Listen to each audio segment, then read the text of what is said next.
End of Bahram. The kind Creator, whose voice has enchanted the ears of the world, one day sang a song that was more delightful than wine. The melody reached the ears of Bahram in nature. The song called Bahram to the fact that if he did not want to perish, he should not attach his heart to this earthly dome.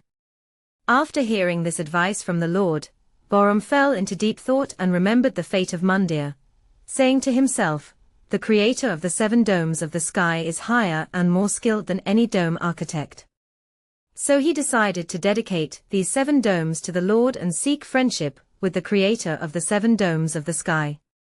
He called 7 priests and gave each dome to a priest to establish a temple for worshipping God. When Bahram reached the age of 60, he abandoned self-indulgence and self-conceit, considering only God worthy of worship. One day, Bahram left his throne and kingdom and went hunting with his companions. Each of his companions went in pursuit of deer and wild boar, while Bahram remained alone.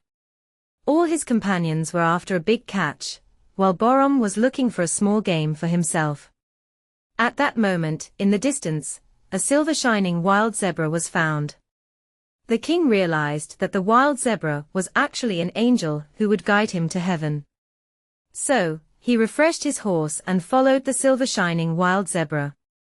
There was a cave nearby cooler than an ice well in summer. The wild zebra went into the cave and the king followed him. The cave hid the king from the eyes of others like a curtain. 2 young boys were guarding the king at the cave's entrance. The soldiers were surprised by King Bahram's disappearance and searched everywhere for him. 2 young boys were waiting in a cave for the arrival of the soldiers. When the soldiers arrived at the cave, the 2 boys explained how Bahram had come to the cave in search of a wild zebra and then disappeared. However, no one believed the story of the 2 young boys. Everyone said that the imagination of the 2 immature boys was unbelievable, and believing their words was foolish.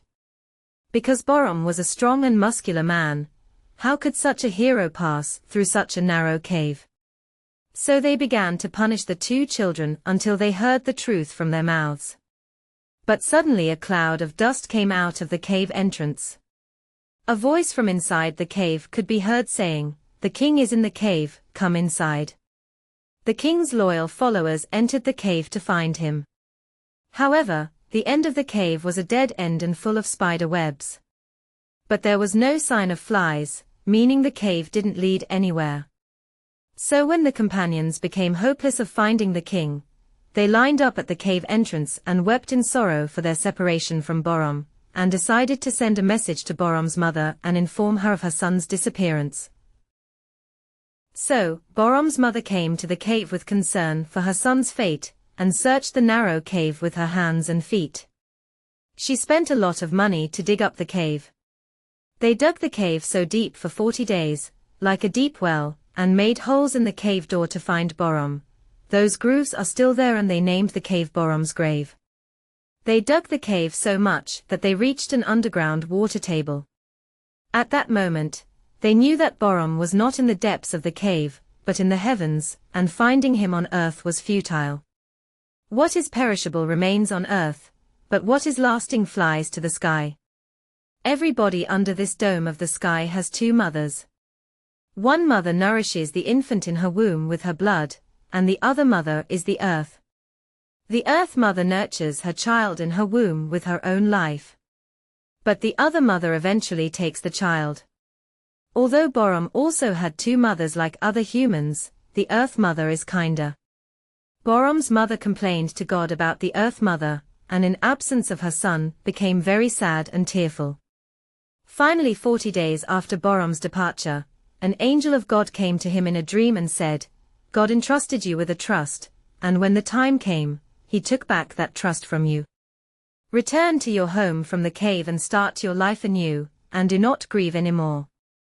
So when Bahram's mother heard the message of that angel, she decided not to mourn anymore. They entrusted his crown and throne to Bahram's heir and wrote the following on the door of the cave: "When we found power on earth, we left pleasing traces of ourselves, but our profit was only this narrowness, and we knew it for certain in our unconscious mind. This earthly world has 2 doors, and when God takes one person, he brings another in. Therefore, we should not be attached to these deceptive and transient colors of the world, because inevitably we must leave them one day. Our fate is in the hands of God, so why should we oppress the subordinates? If you want to become valuable and be on par with the skies, you must rid your heart of earthly desires and be determined on this path, so that you do not fall from your position. The stars in the sky are the signs of your path. Whatever good or bad you have in your life is not that important. What is important and what you should seek is the kingdom of wisdom. Our life on earth is a limited opportunity, and our destination is in the heavens, where angels host us. So, turn your eyes away from this sad earthly foursquare, a dwelling made of water, earth, fire, and wind. Walk the path of transcendence with your soul. Indeed, the path to reaching noble values is long, and our body is weak to walk this path. The one who realizes what the essence of his existence is will be able to continue their life without this transient body. It is true that the diversity of creation is vast and countless, but the creator of all these phenomena and beings is one. He is the beginning point and the ultimate destination, and beyond his power, there is nothingness, and God has no partner in his creation. Although God is not a tyrannical judge, on the day of judgment, he will carefully examine our accounts. No matter how many tricks you use to gain more wealth and power, you can never acquire more than what is destined for you, as the salvation of people lies in two things: abundant forgiveness and contentment. In this world, there are both specific and general things. However, special values are not for everyone, and if you strive for them, you will achieve them. Always remember that even if you reach the highest point in the sky, the earth can always bring you back to your previous position. The volcano collapses when it reaches its highest point. Even if a king reaches a level of power to conquer 7 countries, inevitably you see him one night at the end of his life.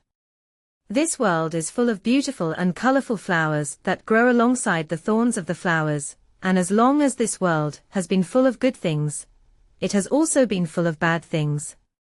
O Lord, I am pleased that you give me the gift that brings ease, so that I don't regret having it. In the land of ancient tales, where Nezami dwells, a poet with a heart, where mercy wells, he seeks the grace of the divine to guide him through life's design. O Lord, open a way for Messinas. For Nezami, in his poetic prowess, take him under your protection, in your eternal affection. As in the beginning, you led him to joy. In your presence, he found his deploy. And now, as he walks towards the end, grant him a good ending, O Lord, Amen. May his verses be a testament to your glory and benevolence. In the saga of his life, let mercy reign. And in the end, let him be blessed, free from pain. O Lord, open a way for Messinas. For Nezami, in his poetic finesse, take him under your eternal care. And in the end, let him find solace and dare